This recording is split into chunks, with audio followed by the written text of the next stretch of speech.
అందరికీ నమస్కారం అండి. ఈ మధ్యకాలంలో వైఎస్ఆర్ కాంగ్రెస్ పార్టీ వాళ్ళ ఎమ్మెల్యేలని మంత్రుల్ని బదిలీల కార్యక్రమం చేపట్టారు. ఎన్నికల ముందు బదిలీలు చేపట్టి అధికార దుర్వినియోగానికి అడ్డగోలుగా తెరలేపారు. దాన్ని అడ్డం పెట్టుకొని మా కొండేపు నియోజకవర్గానికి ఎర్రగొండపాలెం నుంచి శాసనసభ్యుడిగా ప్రాతినిధ్యం వహిస్తున్నటువంటి ఆదిమూలపు సురేష్ని ట్రాన్స్ఫర్ చేస్తే ఆయన మంత్రి పదవిని అడ్డం పెట్టుకొని అధికారుల్ని ఒత్తిడి చేస్తూ అధికార దుర్వినియోగానికి పాల్పడుతున్నాడు.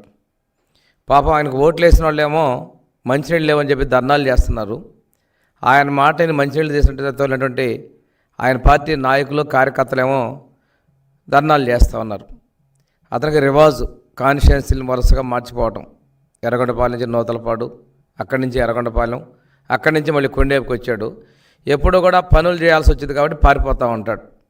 ఈరోజు వాళ్ళు నీళ్ళకి అల్లాడుతున్నా కానీ ఆయన పట్టించుకోకుండా ఇక్కడ వాలంటీర్లతో మీటింగు, అధికారులతో మీటింగులు పెట్టి పోలీసులకు ఫోన్లు చేసి పాత కేసుల్లో ఉన్నటువంటి ముద్దాయిల్ని ఒత్తిడి చేయండి, తెలుగుదేశం పార్టీలో చేరిన వాళ్ళని పిలిపించి వాళ్ళ మీద ఏదో కేసులు పెట్టి మళ్ళీ తిరిగి తీసారండి అనేటువంటిది ఒక తెర రేపుతా ఉన్నాడు.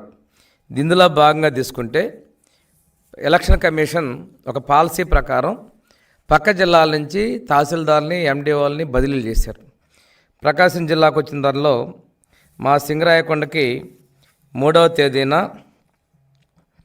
నెల్లూరు జిల్లా నుంచి వచ్చినటువంటి శంకల రమణయ్య అనేటువంటి తహసీల్దార్ గారిని సింగరాయకొండకు పోస్ట్ చేశారు 3వ తేదీ. అదేవిధంగా 6వ తేదీన ఆయన ప్లేస్లో ట్రాన్స్ఫర్ చేసేసి జె ప్రసాదరావు అతన్ని ట్రాన్స్ఫర్ చేసుకొచ్చారు. అర్ధవీడిలో పోస్ట్ చేసిన ఆయన్ని తీసుకొచ్చి మళ్ళీ సింగరాయకొండకు పోస్ట్ చేశారు.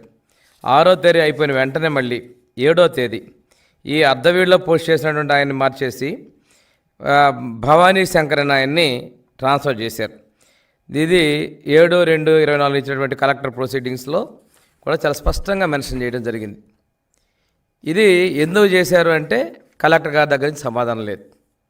ఇంతకన్నా ముందే ఎన్నికలకి ప్రాసెస్లో భాగంగా ఈ వీళ్ళు ప్రభుత్వం చేసుకున్న బదిలీల్లో అక్టోబర్ 22వ తారీఖున ఎవరైతే ఇక్కడ స్పెషల్ డిప్యూటీ కలెక్టర్గా vigilance and enforcement special deputy కలెక్టర్ని బదిలీ చేశారు. ఆయన కొండేపు నియోజకవర్గానికి ఈఆర్ఓగా ఉన్నారు.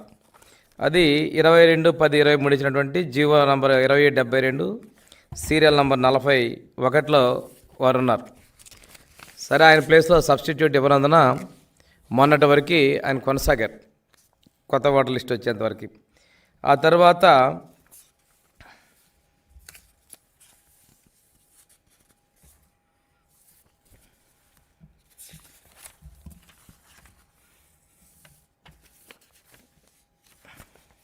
ఇరవై 12వ తేదీన ఎం శిరీష గారిని డిప్యూటీ కలెక్టర్ ప్రమోటెడ్ డిప్యూటీ కలెక్టర్ని పోస్ట్ చేశారు. GO number 2499 serial number 12.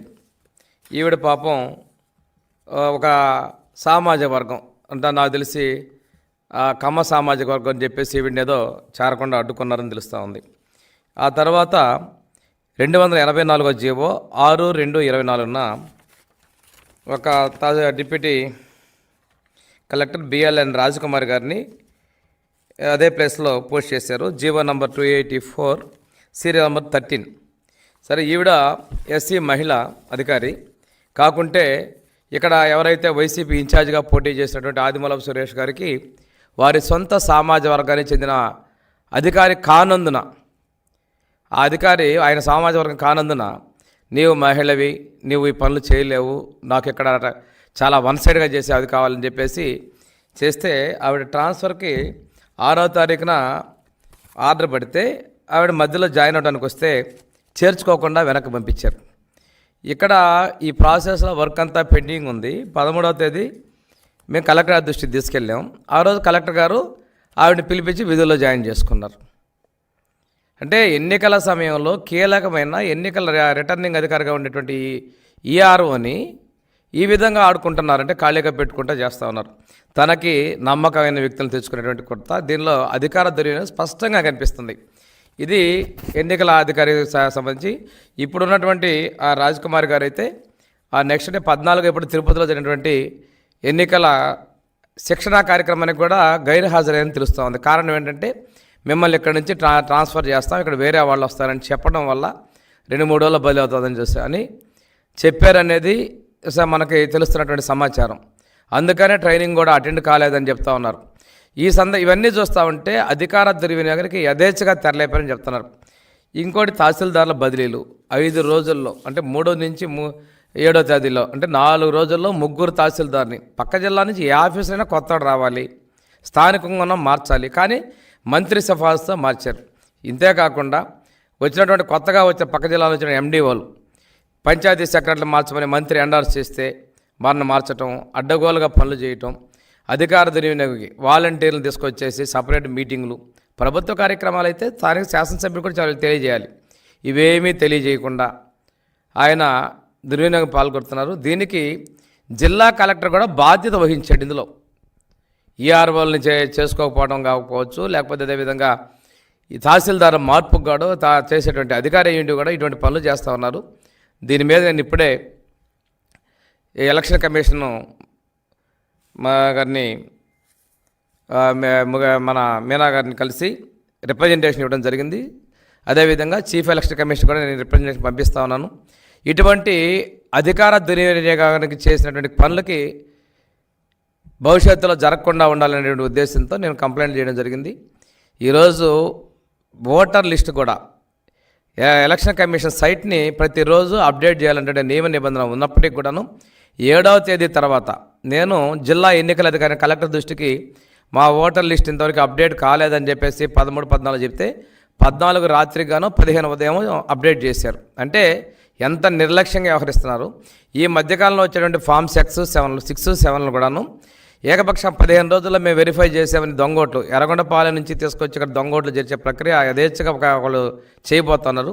Aadhaar కార్డులో అడ్రస్లు ఇష్టం వచ్చినట్టుగా అధికారులు అడ్డం పెట్టుకొని మార్పులు చేసి చేర్చేటువంటి ప్రక్రియ కూడా తెరలేపారు.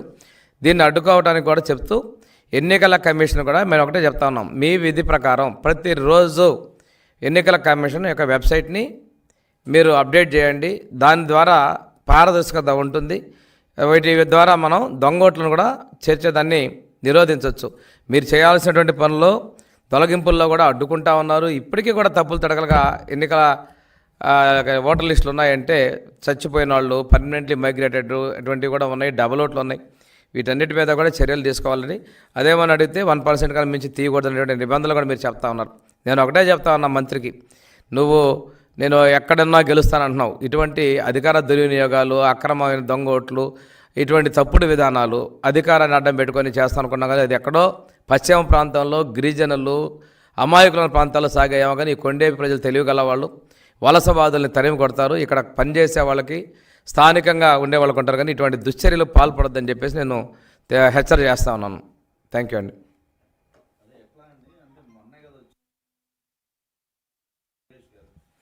ఆయన ప్రకాశం జిల్లా ఎర్రగొండపాలెం నుంచి ఎమ్మెల్యేగా గెలిచి జిల్లా మంత్రిగా ఉన్నాడు. రాష్ట్ర వ్యాప్తంగా మంత్రిగా అడ్డం పెట్టుకొని ఆయన అధికారులను అడ్డం మీద చేస్తూ ఉన్నాడు. ఇది ఆయన వచ్చిన తర్వాతనే జరుగుతూ ఉంది. రిటర్నింగ్ ఆఫీసర్ని జాయిన్ చేసుకోలేదు. ముందు నుంచి అంటారా, ఆ సామాజిక వర్గాలు చూసి పైనుంచి చెప్పి చేసుకున్నారు. రెండోసారి వచ్చిందల్లా సొంత సామాజిక వర్గం కాదని చెప్పి పంపిస్తున్నాడు. ఈ తహసీల్దార్లు మార్పులు ఎలా జరిగినాయి? కలెక్టర్ చేశాడు సొంతంగా. ఎవరు బాధ్యత వహించాలి? దానికి కూడా కొన్ని పత్రికల వార్తలు వచ్చినాయి. ఆ పత్రిక వార్తలు కూడా చూస్తే తహసీల్దార్ల బదిలీలో బంతాట. దీనికి ఏం చెప్పింది? మంత్రి ఒత్తిడితో చేశారు. దీనిలో చాలా ఉన్నాయి. అక్కడ భూముల్ని కొట్టేయాలన్న పద్ధతిలో కూడా మార్చారని చెప్పేసి కారణాలు చాలా ఉంది. ఎందుకు మార్చాల్సి వచ్చింది? పక్క జిల్లా తహసీల్దార్ వచ్చినప్పుడు 1కి 2, 3 ఎందుకు మార్చారు మీరు? ఎవరి ఇంట్రెస్ట్ ఉంది ఇందులో? ఎన్నికల సంఘం కలెక్టర్ మేము మాట్లాడి తీసుకుంటామని చర్యలు తీసుకుంటాం అంటున్నారు. నేను చీఫ్ ఎలక్షన్ కమిషన్ కూడా కంప్లైంట్ చేస్తున్నాను దీని విషయంలో ఢిల్లీకి.